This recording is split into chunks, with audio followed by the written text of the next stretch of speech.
New York ain't New York anymore.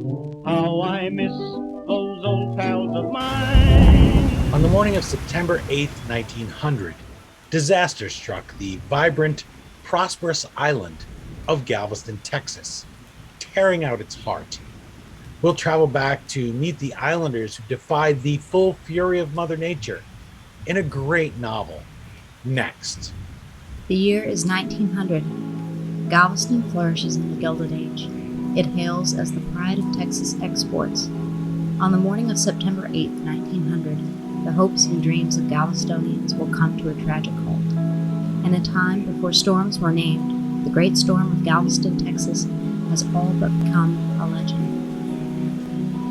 Hello, history lovers, and welcome.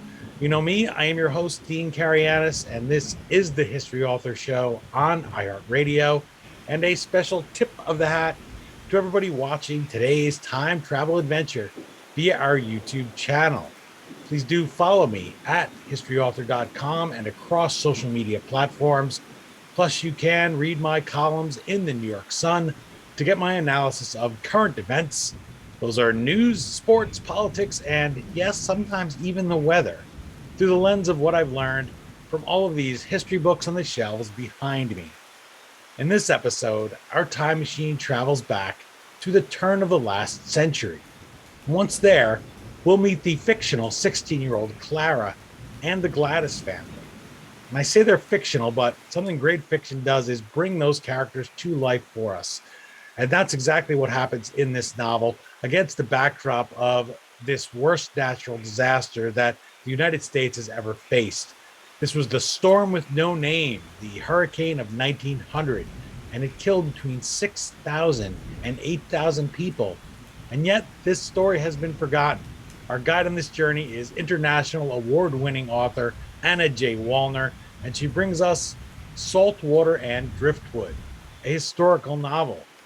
Anna is a native Texan, and she began her career as a fantasy novelist, delivering the Enrovia Series and the 4-volume Uluru Legacy, a story of vampires and werewolves, which is the kind of dark shadows fiction I'm known to enjoy myself when I'm not digging into history.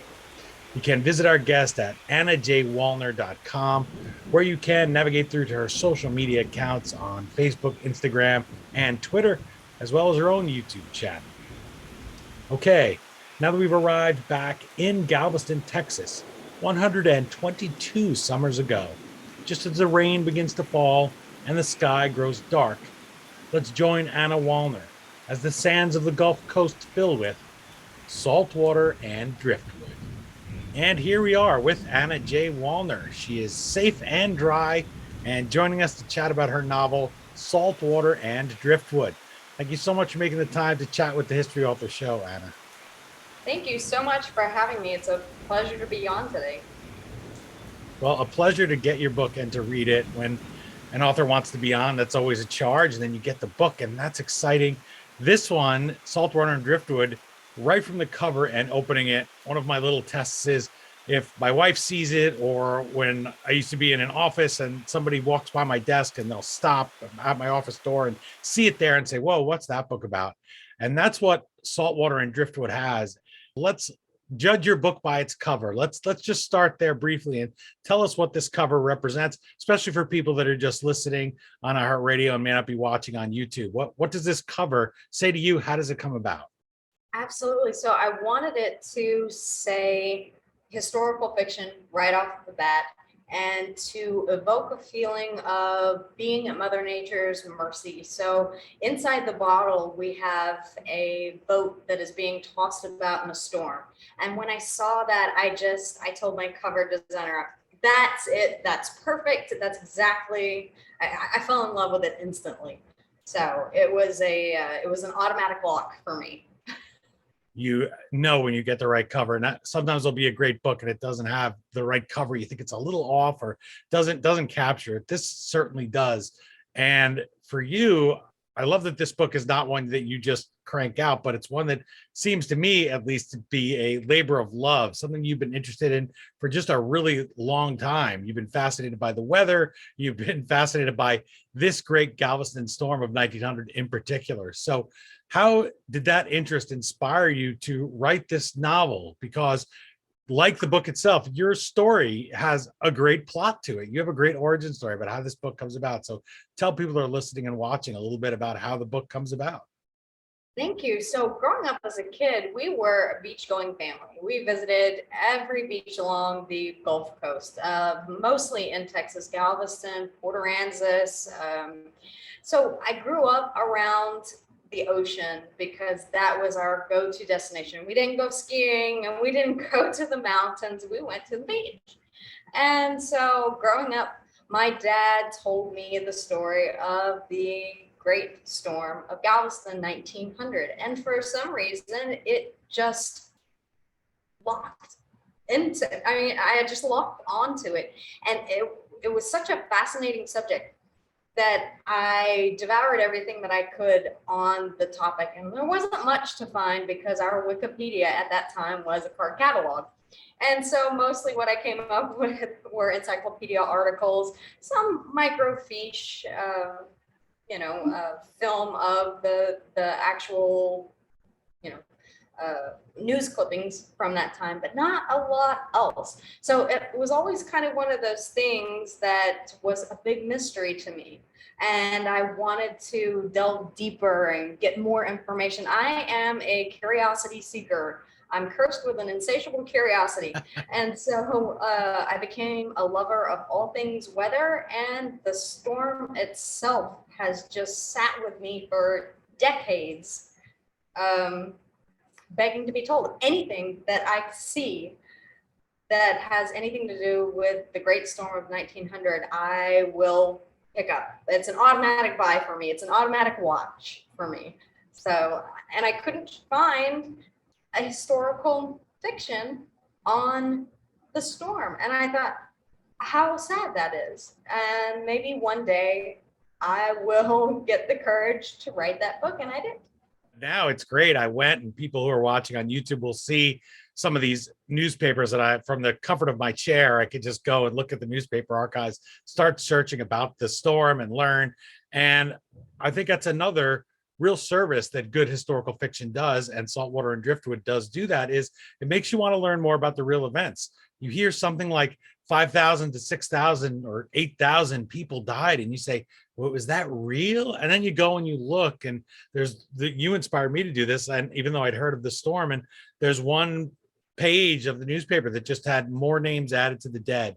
And it's really poignant. You see those names, you picture those people. And so here in your novel, you're able to bring us one family, which is just the way we're wired. Of course, we one name, one family, one story we can relate to. Whereas when we start hearing thousands of deaths, it's a lot harder. So you bring that to life right here. Thank you so much. That's a great compliment. I've always been, I think that I always wanted to tell it from the point of view of a single family, but I wanted to incorporate multiple point of views to kind of give people the entire story, because it deserves to be told. But when you have characters that are relatable, then it really draws the reader in and it makes an impact. And as you say, it makes you want to go and do the research and Google it and say, how can this be based on actual events? Did something like this really happen? And why have I never heard about this? Yeah, so true. You wonder, you tell people something like this and they just are blown away. Yes, there was a story, there were these real people, and then you distill it down here into a novel. And to me, it was also interesting that your previous fiction, the Enrovia Series and the Uluru Legacy, these were in the fantasy genre. So pretty far away, you can make up things. In fact, that's the job. Of course, you're supposed to make things up in fantasy. You could design your whole new worlds for your readers to enjoy. And then you pick up Saltwater and Driftwood, and you state on that first page that this novel is as accurate as possible. And when I read that statement, I could sense you as an author. I could sense all your work, all the effort that went into that, how much it meant to you to be able to say to yourself, I'm being honest when I write this, because if I'm going to write this as accurate as possible, I have to really be willing to do that work for my readers. It's such a sign of respect for people who have read your previous work, and it brings them along where maybe they just read fantasy. It brought all of those readers along here for you to take them on another journey here in more history-based, more factual-based people. How do you make that transition? Well, to be honest, I've always been a lover of history. I have a sugarcane press in my backyard from 1889. So, Nice. each of the books that you mentioned are fantasy based. There is history in some part of those books. So whether it be the Lydia Ann Lighthouse in Aransas Bay in the Enrovia series, or the cultures and customs of the Aboriginal people of Australia in the Uluru Legacy series. It also ties back to the founding of New Holland and why the vampires and lycanthropes migrated to the colony of New Holland in 1788. So there is, and then it also deals with science and genetic mutation. So I put a lot of fact and a lot of history into even those books as well. Well, good to know, because I think once people finish Saltwater and Driftwood, they're going to say, what else does this author have? What else could I get? So if people don't think that they want to read fantasy, maybe they've never read it before, it's a good gateway drug, let's say. Only Mel, I guess it is a little addictive. It's not a great metaphor for you, but it's pretty good, because it's true. People want to go and read other work by an author that they like, and that's something that definitely is the case here about Saltwater and Driftwood. I want to now dig into the novel, because I think we've set the table really nicely. Saltwater and Driftwood, it was inspired in part by a comment from your grandmother.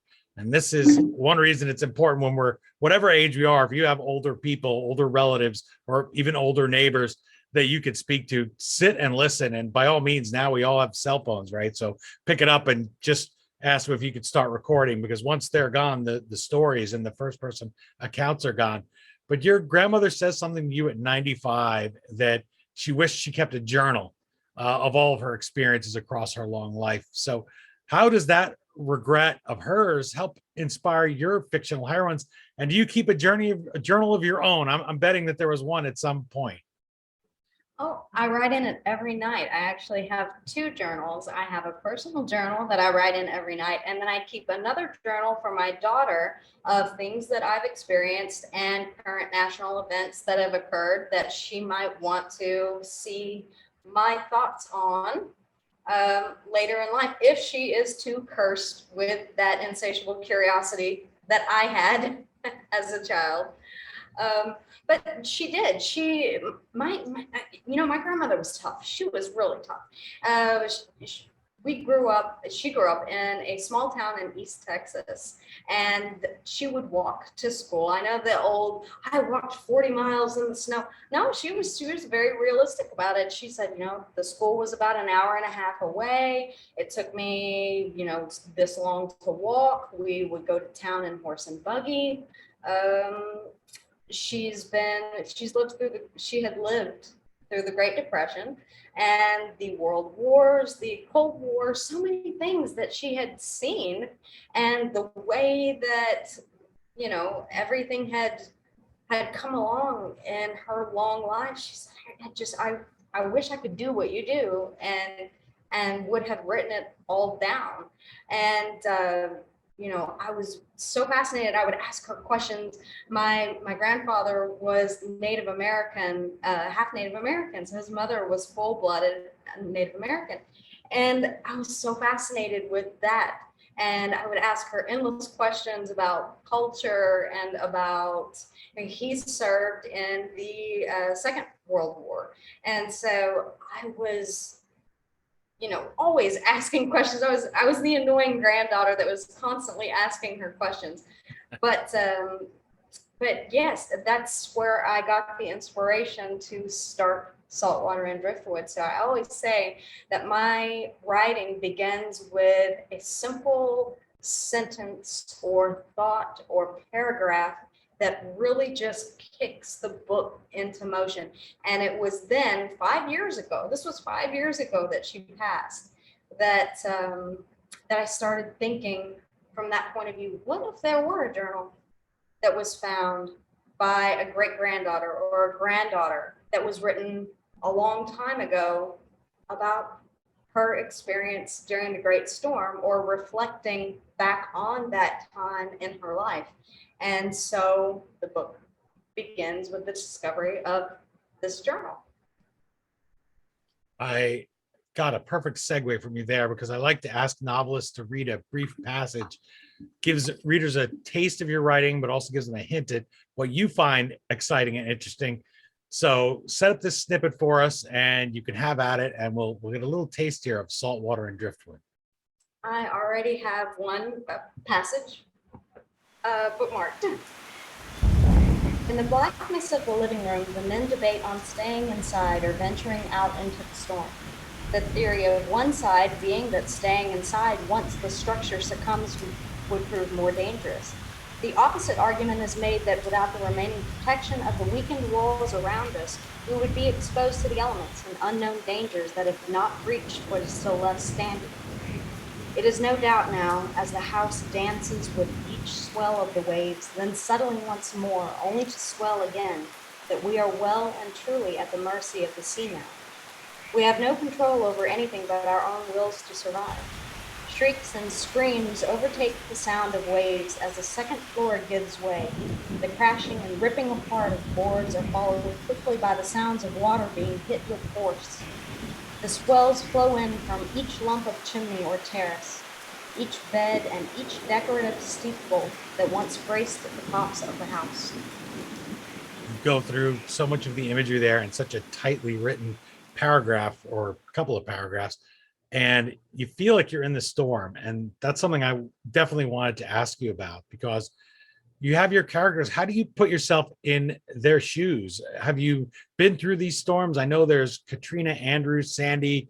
They have passed through there on the Gulf Coast in Galveston. And we only start naming these storms even in 1950. So makes it easier to keep track of them in your mind. But I was going to say nobody is going to ever forget the 1900 storm, and yet people have. So that's wrong, and maybe that's part of the reason why it didn't live in infamy as it certainly deserved to. How did you get all those smells, the sounds, the taste, the five senses that we tell novelists that they should always touch upon when they're writing something? How do you catch them? How do you catch those details, remember them? Because I'm picturing you, maybe you're there in the middle of a storm and you've got the notepad out and the wind is whipping the pages on you. So how do you bring that to life for Saltwater and Driftwood? I think you really hit on something. Once you ascribe a name to something, then it becomes more real to people. So the Great Storm of Galveston is what it's now been termed as, because, as you say, it was not named, and people have somewhat forgotten about it, and they will say to me, no, Katrina was worse, and arguably it was more well known and certainly covered by national media and the Weather Channel and and social media. So it sticks in people's minds as one of the greatest catastrophes to hit US soil. But in reality, the Great Storm of 1900 was in fact the worst natural disaster to ever affect the United States. And so I've not taken notes, because having gone through Hurricane Ike, Hurricane Rita, Harvey, Allison, all of these storms leave an indelible mark on me and my memory. So I can remember where I was and what I was doing. I remember that when people were running out of gas on the freeway, my mother, who was a home builder at the time, invited people to come stay in empty homes she had. Now, they may not have had beds, but they had a place to stay. During Ike, I remember they had introduced contraflow lanes, which was an amazing thing to see. We have both northbound and southbound lanes of Interstate 45 and Interstate 59 that run through Houston. There was no traffic allowed to go south. Both sides of the freeway, cars were heading north to prevent something like that from happening again. And going through the storm, is just something that you never forget. The way that the wind sounds, the way that you're constantly watching the forecast, if you have power, and your phone to see the radar, and then helping in times of need. I've also gone through an EF0 tornado and coming into the neighborhood to help my dad and other neighbors clear trees with chainsaws, pulling the debris out of the way. So I have had quite a few brushes with Mother Nature from which to draw inspiration from. And it's not something that you take notes on, as I said, it's just something that you never forget. And by the way, I want everybody to know you mentioned the Weather Channel in there. And I remember when the Weather Channel first came out and people said, oh, come on, how can you possibly make a whole channel 24 hours a day of weather? And this is exactly how. A book like Saltwater and Driftwood tells you how, because the weather in the right hands, it is very exciting. It is life and death. We just cling here to this big blue marble, and it's easy to forget that we are on a planet, we're hurtling through space, and we're at the mercy of forces like a hurricane when it comes. So that's something that jumped out at me there, because I know you are a fangirl, if I may say, of the Weather Channel, right? You always watched it from the beginning. Jim Cantori has Saltwater and Driftwood right now, actually. There you go. This book is set on the Gulf Coast. Texas Monthly declares it a must read for the summer, which is a great feather in your cap. You must have just been so proud. I'm sure your grandmother's smiling down at you on that one. What do you hope readers, though, throughout the world? Because as I said, you're a fantasy novelist. You published 7 previous books. You're an international bestseller. So all of those books are out there. Those readers are out there. So tell people why this book is not just a Texas story. This storm without name, this incredibly forgotten storm, that it's incredible that it's been forgotten, that it appeals to people, even though it has that great Texas Monthly recommendation. It's for everybody. It's for people that are far outside the Lone Star State, that maybe only know Texas from reruns of Dallas. What about them? Give us a moment maybe from your book. What about it resonates with everybody? That's a very human moment when, say, Clara is cowering there and that wind is whipping and it's this sound, she's so loud, it's like something she's never heard before. So make your pitch to those readers that are outside of our second largest state. Oh, everyone has been touched in some way, shape, form, or fashion by weather. As you say, we are on this blue marble and we cannot escape the power of Mother Nature. So whether it is a flood or whether it is a tornado, a monsoon, a hurricane, any sort of event that you go through, even a terrible thunderstorm that scares you as a child, it's something that I think we're all familiar with, that sense of helplessness when it comes to Mother Nature herself. It's a unifying feeling to have no control over the weather. And I think that that will resonate with a lot of people, everyone, really. I love the period of the Gilded Age, as my regular listeners and viewers know. So I love that. And then I'm hearing and seeing pictures of all this destruction. And so it made me wonder, when you're writing the novel, for one thing, but also because I don't want to talk so much about your craft, which I've been doing so far. It's always a challenge not to give the whole novel away. And that's one way I talk about it without giving the whole thing away, is talk about your craft. So how much of it was still available? How much of it is still there for you to walk the streets, the seawall, for instance, the places that you could go? Because when you look at these pictures, you think nothing, not only did people not survive, but no building could possibly have survived this. So how much of that Galveston, of Clara, of the Gladys family's Galveston, was still there for you to go and walk as you were crafting Saltwater and Driftwood? So the seawall is one of the greatest engineering marvels in United States history. Not only that, but they raised the entire grade of the island after the storm by up to 17 feet in places. So it was a great undertaking to rebuild the city. St. Mary's Orphanage is one very heartbreaking and tragic story that you will find in the book of a structure that did not survive, but there were lots of places that have, and they have a plaque that says Galveston 1900 Hurricane if they were built pre-1900 and still stand today. Visit galveston.com is a wonderful place if you want to get more information on the history of the island, or even plan a visit to walk the same streets that Clara and the Gladys family did. So the Gilded Age was a time when Galveston was known as the New York City of the South, or the Queen of the Gulf Coast. Presidents came to stay, and it was the first to have gas lamps and electricity and horse-drawn trolleys. The trolley lines still run today, although they're electric, of course. And the Strand was a place of wonder, where not only were they exporting cotton and sugarcane from the Morgan and Sealy lines and other exporters and shipping companies at the time, but also importing exotic items that you could only find on the Strand in shops, delectable goodies, ivory trinkets, and linens, things from far, far away. People would come from all over Texas to shop the Strand, which still remains. You can walk it today. It's gorgeous. You're enjoying my conversation with Anna J. Walner. She's author of Saltwater and Driftwood.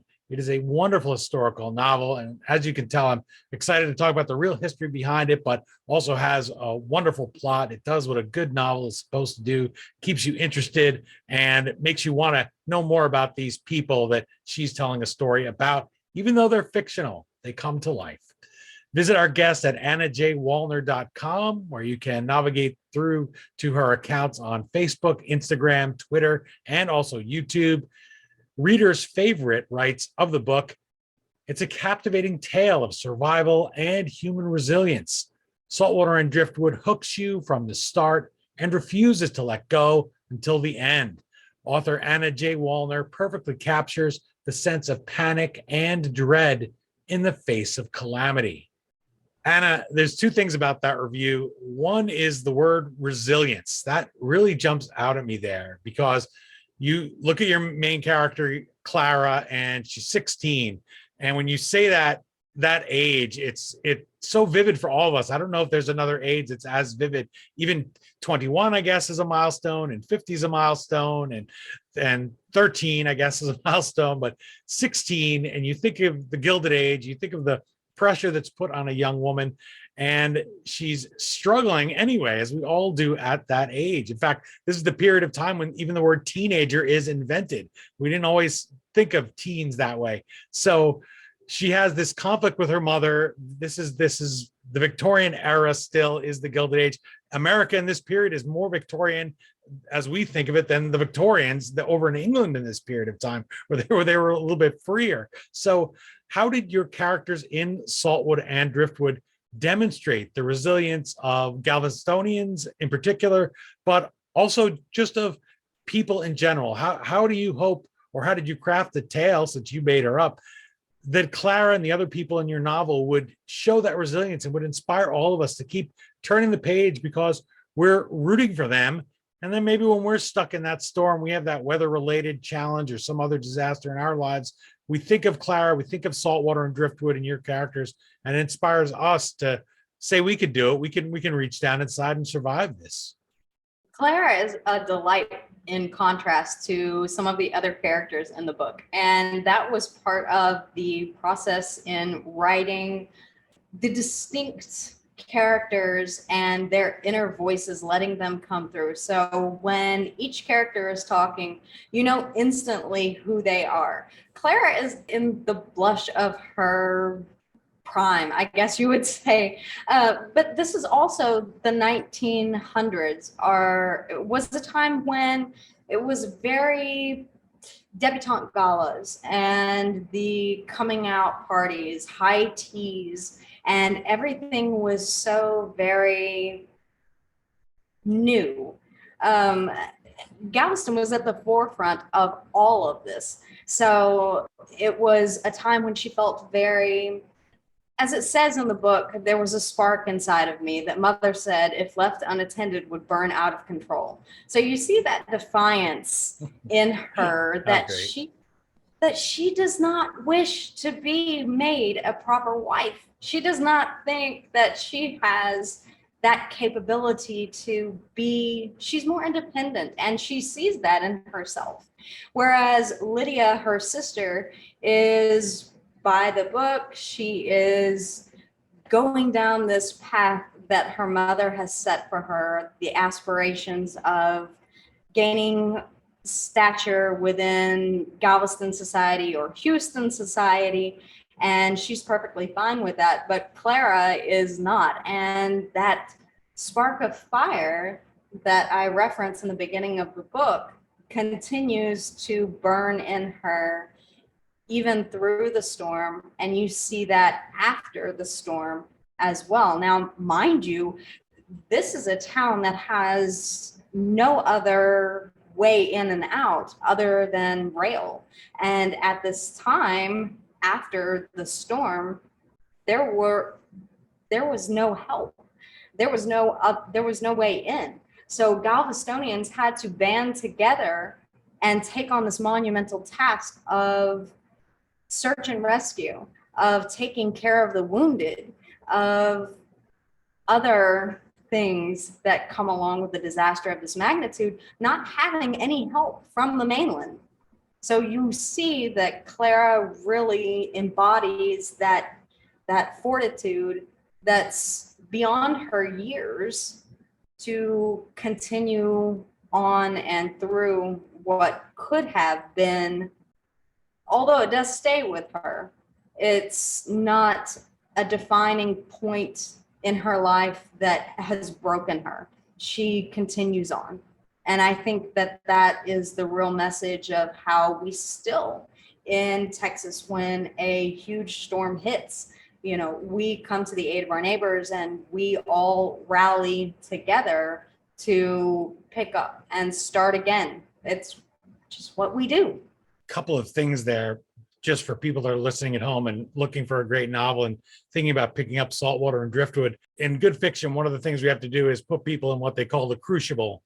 And that means you stick them in that haunted house. There's no way out. There's no phones. There's a big storm outside. That's exactly the case in Galveston. People outside don't even know, hey, we haven't heard from Galveston in a while. It's not, there's no satellites. If the phone lines are out, well, they were out all the time and we don't necessarily know what's coming. So, there's no helicoptering in help. It's an island. So these are all things you could say that makes for a good story. They are literally quite on their own. The other thing is that's so important to be able to have distinct voices, which Saltwater and Driftwood does for characters, so that you're not going back and forth between sections of viewpoints saying, well, who is this now? I can't tell. I lost track. That is well done on your part. I really enjoyed that part of it. So important when you're reading a novel to know these people have distinct voices. They're not cookie cutters. Right. You definitely see that. You know when Clara is talking by her tone and her pattern of speech. You also know you did that. She's not actually talking. That's you. That's because you did that and you think she's real, which is great. That's important for a novelist. Yeah, but she didn't actually, she's not talking. She's talking to you. We may have to go back to the fantasy novels. Right. But when in dialogue, when I'm writing the dialogue of Clara, you know, it comes through as more, you know, the tone and the depth of it. You can automatically tell that it's Clara's attitude, shall we say, that is shining through. And then Lydia has this more reserved, taken aback, sort of, how dare you say such an improper thing, you know, or she's flustered and doesn't know what to say. And then again, the mother shines through as very proper and authoritative and somewhat narcissistic, I would say, in her lofty aspirations that she has.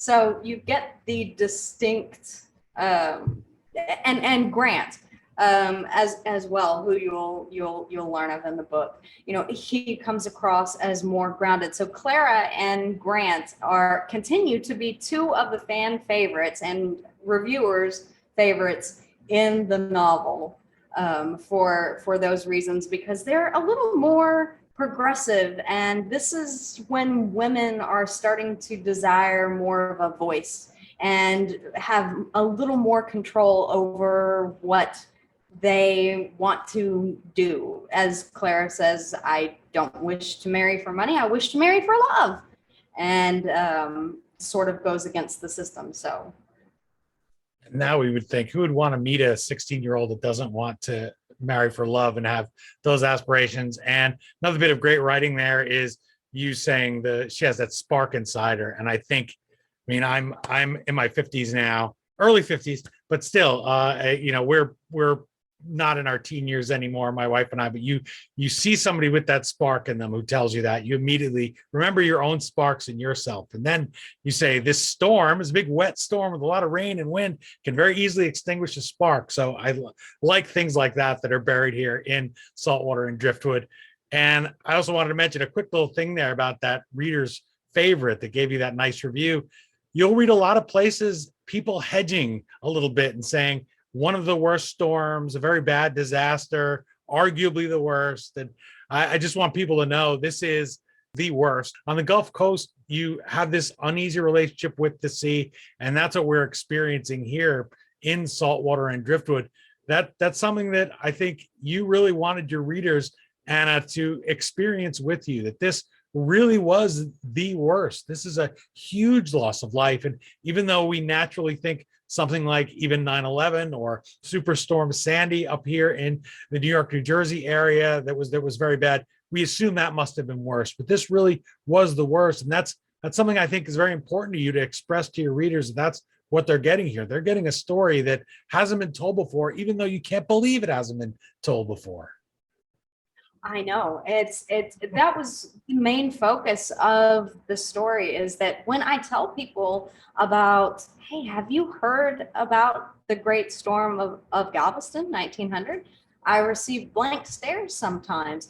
And I can't believe that it's slipped into memory. And that's one of the things, or slipped into forgotten history. And that's one of the things that, you know, Clara says in her journal, is that someone has to write it down. Even if no one else remembers, I have to put this down on the page so that maybe someone someday will find it and bring it back to life. And that's really what I'm trying to do, is bring the story back into focus and get readers interested enough to do their own research, to Google, to watch documentaries, to pick up a nonfiction book, to find out more information about it. So that's really what I'm trying to do, is spark that curiosity that was sparked in me so long ago in the readers who pick up this book. One thing about that death toll, to go back to your craft, is when you're talking about so many dead people, up to 8,000, it can drag the story down. It can become very maudlin. You're talking, you hesitated before to say it, the other things people have to do. You said cryptically, which is a nice tease for the book there, but you're speaking about people having to bury bodies at sea, about piles of them that are in the streets. It's just terrible. And it's very easy to drag down, not just this interview, as I did a little bit right there, but your novel. So how do you go about telling the story so it remains focused on the living and resist maybe your urge to focus on those people that did lose their lives, because you clearly want to do justice to them? How do you do that in the plot of Saltwater and Driftwood? Of course, I could not ignore the difficulties that were faced with dealing with the bodies. Graves were dug and immediately filled with mud. There was no burial option. So they had decided that putting them on large barges and pushing them out to sea would be sufficient. But the bodies floated back onto shore. And with disease a very real concern, incineration was the only option. Now, this is historical fact and couldn't be left out of the book.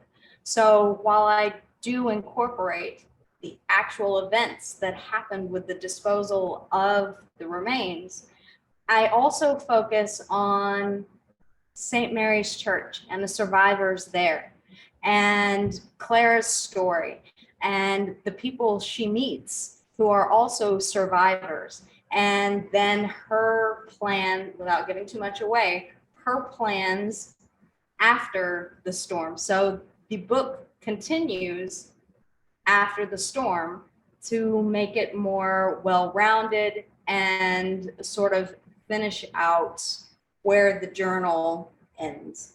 Trying not to say too much. Yeah. Well, as I said, that's part of the challenge. But the thing is, you do your job, so people want to learn more, want to stick around with these characters. One thing that I like to ask, something takes place a long time ago. This is 122 years ago, and we talk about those Gilded Age social conventions, the way people spoke.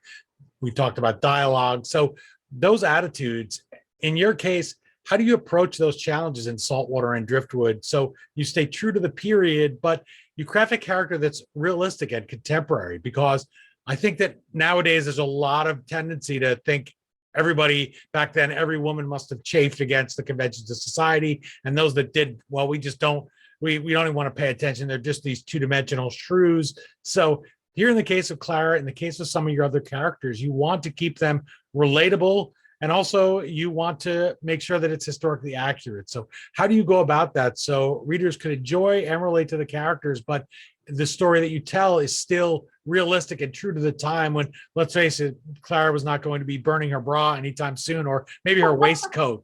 But yes, she wasn't going to be, you have to keep it accurate, right? Because you don't want her to be a cardboard cutout.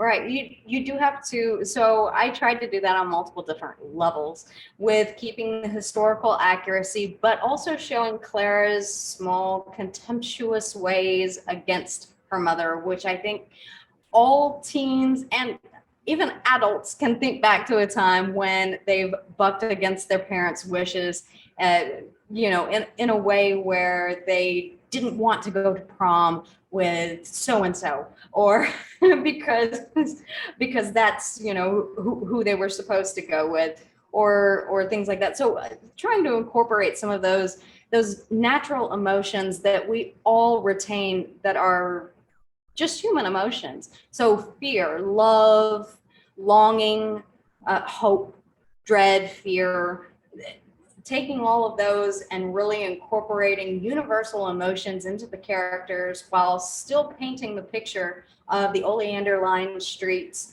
and the smell of the sea breeze, Murdoch's bathhouse, and the bathing in the sea that Clara longs to be able to do but is not allowed to, and but making her more three-dimensional. And then you see the mother and the granddaughter in present day reading the journal, the granddaughter, and you see a bit of Clara in her, I think, or at least that was the attempt, is to put a little bit of that fire in the daughter and the granddaughter. So you see that fire continue through the generations.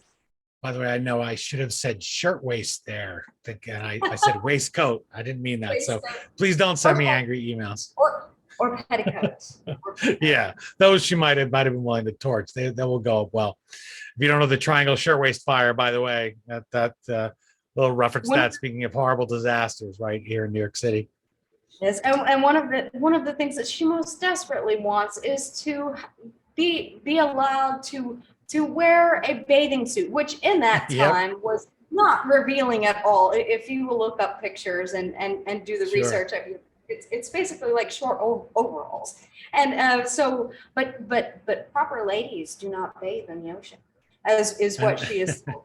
So we do see that the mother keeps that very strict Victorian tone, which I think helps to stay realistic with the times, but then also see Clara's desires for a more natural, what we would want if we were stuck in that time period, how we would kind of, want the same things that Clara does. And that goes on for a long time. In Atlantic City, even in the 20s, I'll toss up a photo here on YouTube, but policemen out there measuring how short the bathing suit was on the ladies, right? So this happened. Very strict. Yes. Yeah. By the way, your viewpoint characters, and people think that I'm biased because I obviously enjoyed Saltwater and Driftwood. Literary Titan agreed, and they said that the author expertly jumps from Andrea's perspective and then to Clara's perspective without confusing the reader. So there, don't take it from me. You can take it there from Literary Titan about this book and how I know sometimes people have a hard time keeping characters straight. That will not be the case here in Saltwater and Driftwood. I'd like to wrap up with one final question where I ask you to make your pitch to your targeted reader out there. When you're writing Saltwater and Driftwood, an author, a novelist usually has somebody in mind. Also, when you pitch it out to the world, you say it's similar to this book, meets this book, to that book. So people are listening out there. They're thinking about going to historyauthor.com and clicking through to Amazon. See, I could plug my own stuff too. And buying a copy, maybe a few copies for people that they like and that they know will enjoy it. What do you say to them? What do you say if you like this book, you'll really love Saltwater and Driftwood, give it a chance? How do you inspire them to pick up Saltwater and Driftwood, to go on this journey with you and your characters? I've been dreading this question, if you can't tell, because I really, there's nothing comparable to it. And I know that because I've looked for it for decades. So I really had to go with, if you enjoy the weather and the disaster aspects of The Perfect Storm and the gilded opulence of Titanic, then you will love walking the oleander-lined streets of historic Galveston in 1900 with Clara and her family. Well, I could say, because I've had Michael Tugas, who wrote The Perfect Storm, here on the show, that, hey, I enjoyed both. So that was a really good example, even though you thought you were struggling for it. I was. So, well, Anna, author of Saltwater and Driftwood, I can say what you won't, and that's that this historical novel does what historical fiction does best, and that's give us a view of the past, inspire us to go learn the real history. If you like historical fiction, if you just like reading fiction, this book, I wouldn't recommend it if I didn't really believe it has something for anybody who enjoys fiction or any kind of book. And hey, it has a great cover too. So you'll look really snazzy reading it. People will ask you, hey, what's that? And then you point them to go pick up a copy themselves. And I wish you the best of luck with this novel. And I can't wait for your next one. Thanks so much for joining me today and sharing Saltwater and Driftwood. Thank you so much for having me. It was an absolute pleasure to be on. Again, this wonderful historical novel is Saltwater and Driftwood. As always, you can find the Amazon link to purchase your copy at the historyauthor.com page for this episode. By buying a book through us, you help keep the flux capacitor on our time machine humming like usual.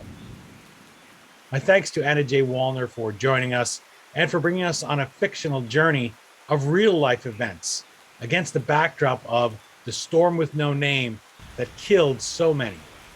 Visit our guest at annajwalner.com, and you can also navigate through their social media accounts from there. Those are on Facebook, Instagram, Twitter. She's very active, which is great to see for a novelist. I love to see a good novelist promoting a good novel. You can also follow her on YouTube. She's everywhere you want to be. If you enjoyed watching this conversation, please do subscribe on our YouTube channel for future journeys in the Wayback Machine. And visit historyauthor.com. You'll find my social media accounts there and over 250 interviews. You're sure to find an author and a great read that's right for you. That's it for this installment of the History Author Show. I hope you'll join us for our next all-new interview right here on iHeartRadio or wherever you enjoyed this journey into yesterday. Until that next trip into the past together, on behalf of Anna J. Walner, thanks so much for time traveling with us today, and have a great week. We still call it Broadway, but what's in a name? Take it from Georgie, it isn't the same. On the east side, west outside, things ain't like before. There are tears in the eyes of the regular guys. Oh, New York ain't New York